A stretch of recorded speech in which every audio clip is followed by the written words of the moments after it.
Hello everyone, आज के lecture में हम पढ़ेंगे डस्ट ऑफ स्नो पोम को।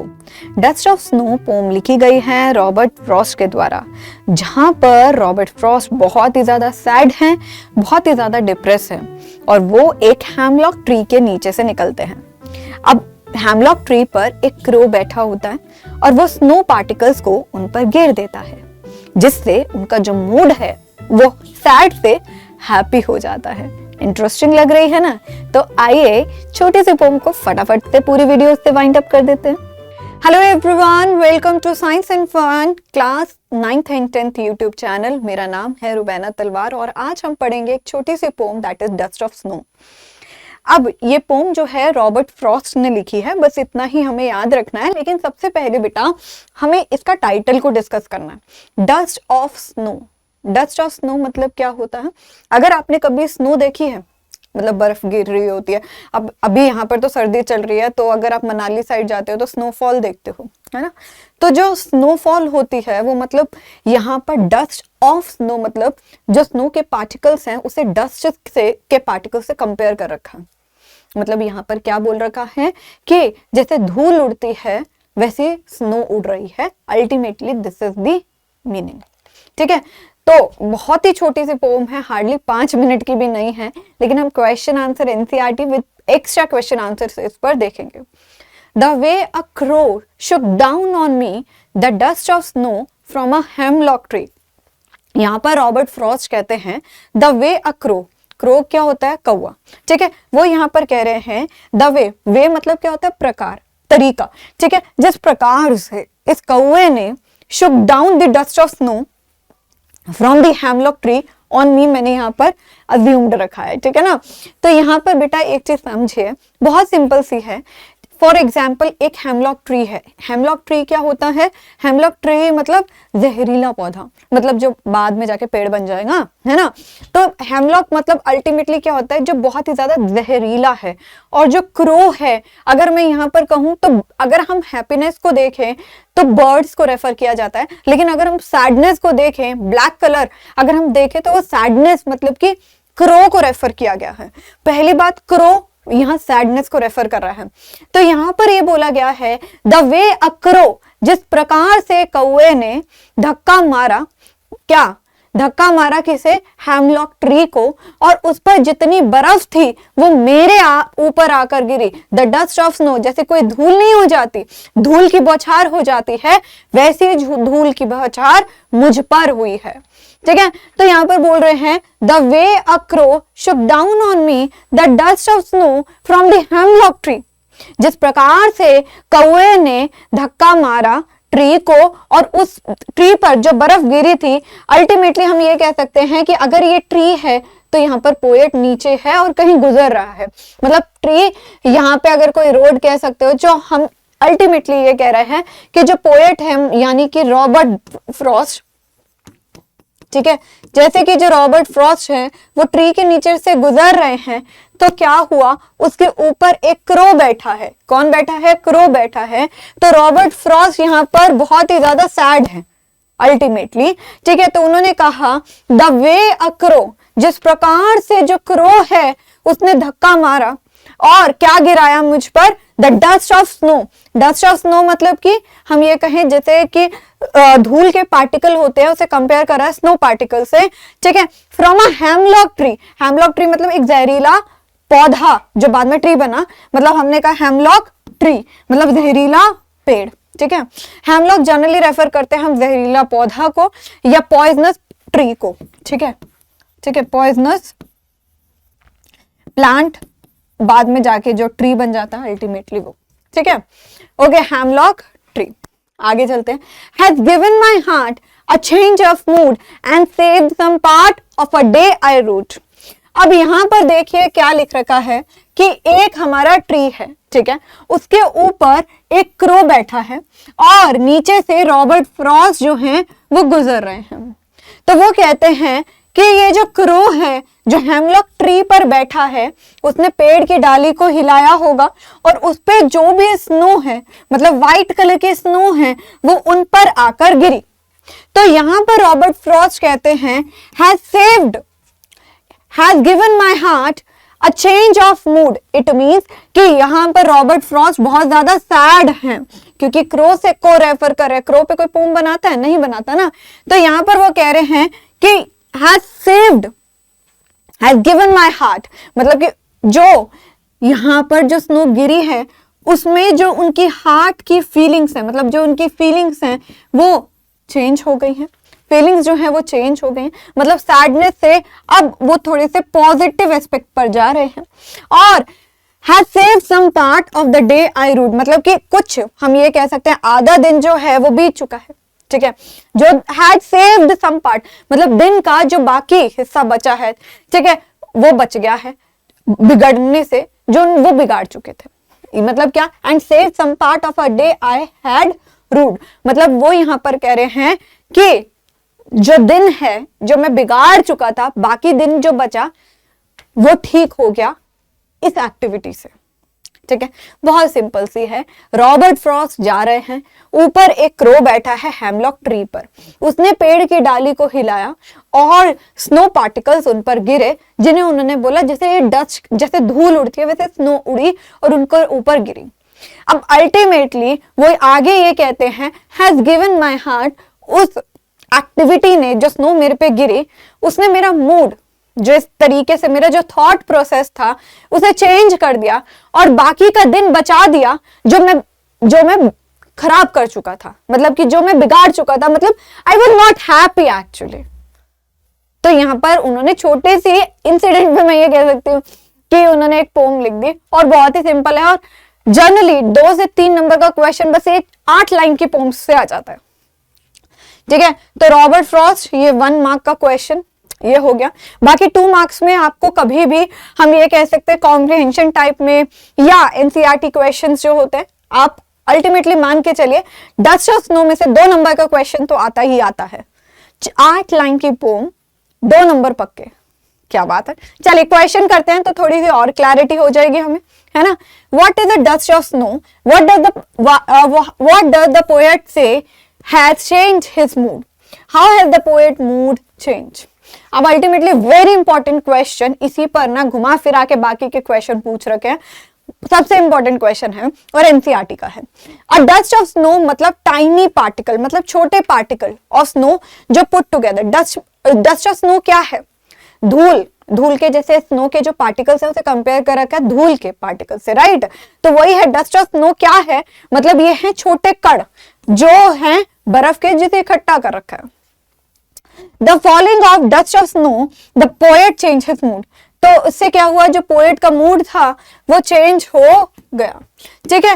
फर्स्ट ही फेल्ट सैड, पहली बात क्या है कि वो बहुत ज्यादा मायूस हो गया। But the falling of the dust of snow has change his mood, लेकिन जैसे डस्ट ऑफ स्नो उस पर गिरे तो उसका मूड चेंज हो गया। It change it towards the beauty of nature और इन द डिफरेंट वे। हम ये कह सकते हैं it change it towards the beauty of nature, और क्या हुआ कि जो उसके अंदर सैडनेस थी वो खत्म हो गई और उसका मूड कैसे चेंज हुआ, जब उसने हम ये कह सकते हैं ब्यूटी देखी सराउंडिंग की, नेचर की, प्रकृति की। क्वेश्चन 2 यहां पर बोला जा रहा है क्या, देखिए, how does Frost present nature in this poem, ठीक है। The following question may help you to think the answer.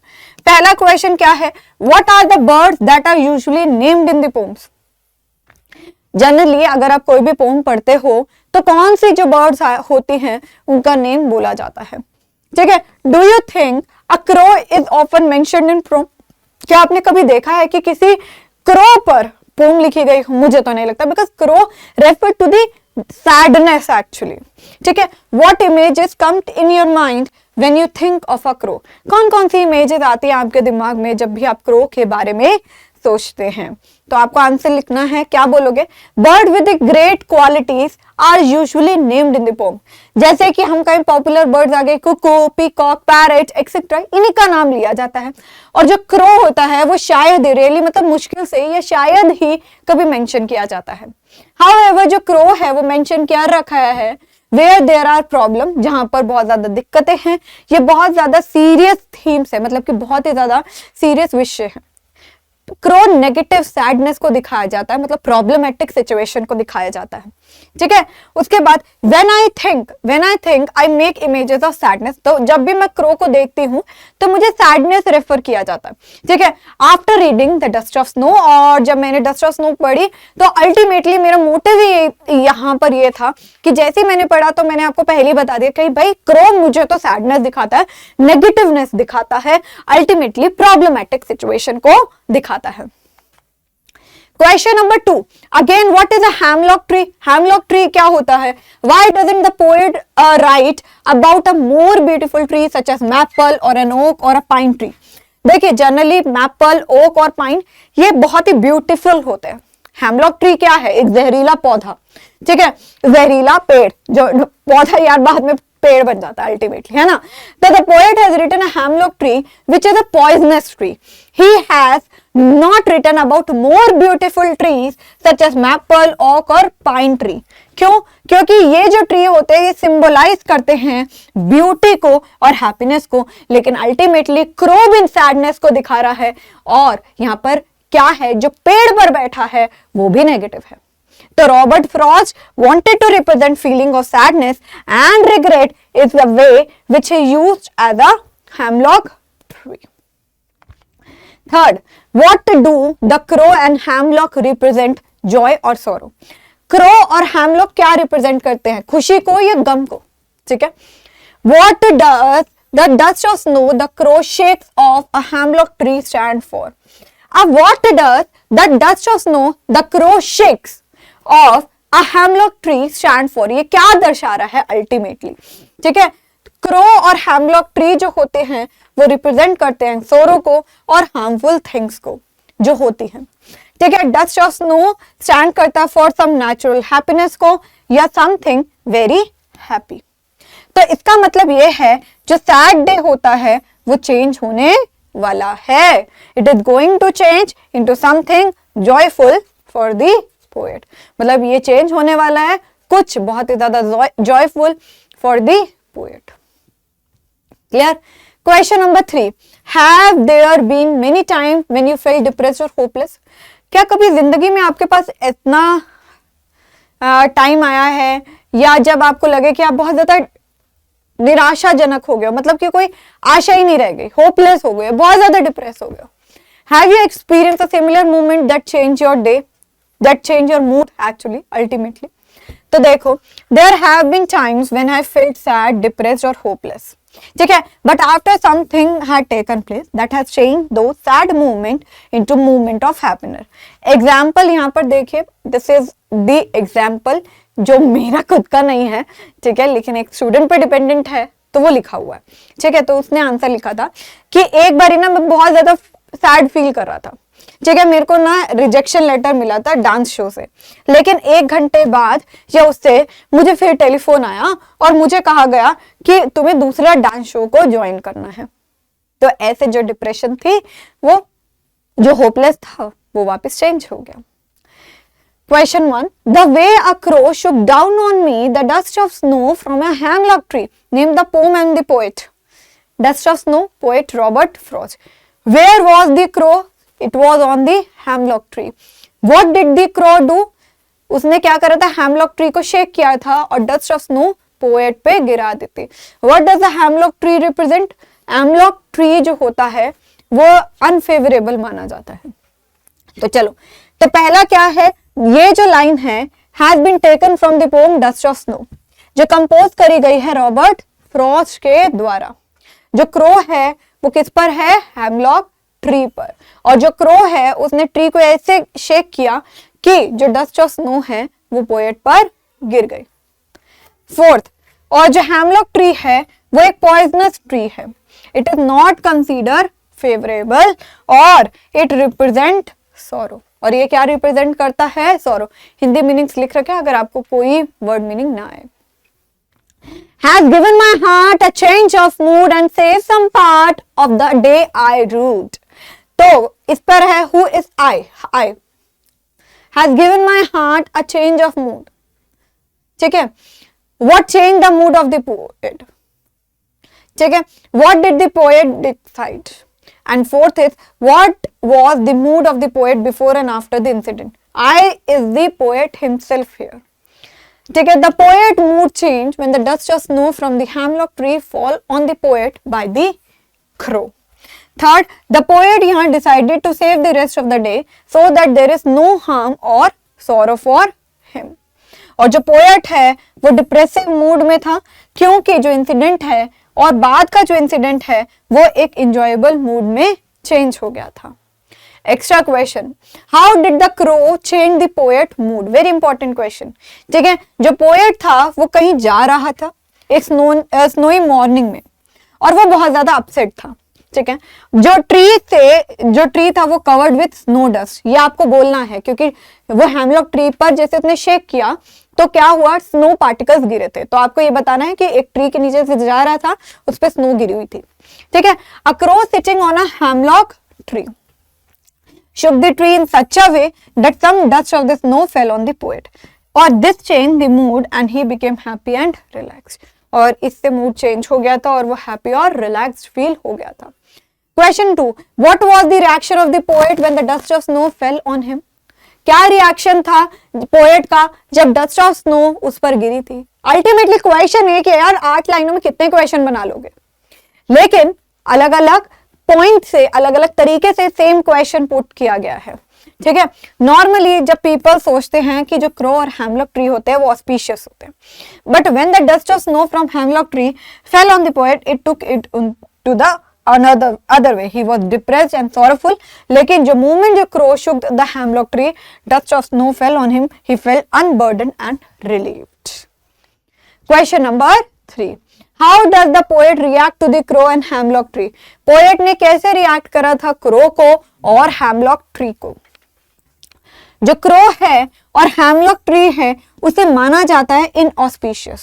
ठीक है, crow और हेमलॉक ट्री को कंसीडर करा जाता है इनऑस्पिशियस. यहां पर भी यार इन लगा लो, इनऑस्पिशियस. ठीक है, ओके. हाँ, तो आपको स्लाइड मिल जाएगी. They are generally taken is bad omen but the poet didn't take it in the negative way. उनको उनका दिन सेव कर लिया था और जो नेगेटिव आउटलुक था वो एक तरह का पॉजिटिव आउटलुक में चेंज हो गया था. Question number 4, what made the poet change his mood? यहां पर क्वेश्चन बोला जा रहा है what made the poet change his mood. ऐसा क्या हुआ था कि पोएट का मूड जो है वो चेंज हो गया था? A crow on a hemlock tree shook down the dust of snow on the poet. The falling dust of snow on the poet has changed his mood. तो उसकी वजह से उनका जो मूड था वो चेंज हो गया था.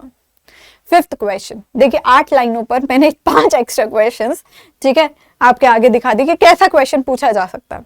Why does the poet feel that he has saved some part of the day? Poet को ऐसा फील क्यों हो रहा था कि उसने कुछ दिन का हिस्सा जो है वो सेव कर लिया, बचा लिया. Crow shook down the dust of snow on the poet. Both crow and the hemlock tree are considered inauspicious. The falling of dust of snow from hemlock tree एक bad omen माना जाता है. ठीक है, but the poet looked it in a positive way. He found himself relieved. उसे बहुत ज्यादा relief feel हो रहा था अपने गम से. और after this incident, now he could use his entire day in a fruitful way. तो अब वो जितना भी हिस्सा बचा था उसे वो फ्रूटफुल वे में कर सकता था, बिता सकता था. ठीक है, तो होप आपको ये लेक्चर अच्छा लगा हो. डस्ट ऑफ स्नो बहुत ही छोटी सी पोम थी एंड आई होप आपको अच्छी लगी हो और समझ में आई हो. कौन सा नेक्स्ट लेक्चर चाहिए कमेंट सेक्शन में आप जरूर बता सकते हैं. चलिए, thank you so much everyone. ध्यान रखिएगा अपना.